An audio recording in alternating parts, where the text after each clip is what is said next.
IPL auction छिटै नै सुरु हुने भएकाले टिमहरूले तयारी सुरु गरिसकेका छन्। यस कारणले रिटेन र रिलिज प्लेयरहरू पनि सार्वजनिक भइरहेका छ। आइपिएल सिजन 1 सिजन 2 को उपविजेता टिम सुदूरपश्चिम रोयल्सले पनि रिलिज र रिटेन प्लेयरहरू सार्वजनिक गरिसकेको छ।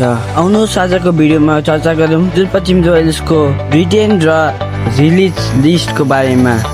भिडियो मन परे लाइक गरी च्यानललाई चाहिँ सब्स्क्राइब गरिदिनु होला। रिटेन प्लेयरहरू नेपाली क्रिकेटर दिपेन्द्र सिंह अहिले यो टिमको कप्तान र मार्की प्लेयर रहनेछन्।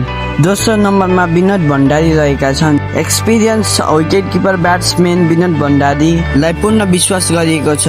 अर्का अनुभवी ब्याटर अलराउन्डर आरिफ शेखलाई पनि पूर्ण विश्वास गरिएको छ।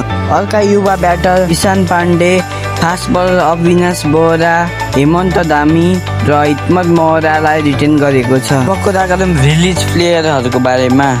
दीपक बोहरा, मिलन बोहरा, नरेन साउद, दिपेन्द्र थापा, टिक राउतलाई रिलिज गरेको छ सुदूरपश्चिम रोयल्सले।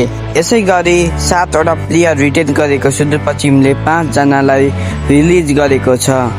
यसको कारण भने स्ट्रङ कोर र अक्सनमा राम्रो नेपाली प्लेयरहरूलाई इन्भेस्ट गर्न हुन सक्छ। आइपिएल सिजन 1 र सिजन 2 दुवैमा फाइनलमा पुगेर हारेको सुदूरपश्चिमले फेरि फाइनलमा पुगी ट्रफी आफ्नो नाम गर्न सक्छ।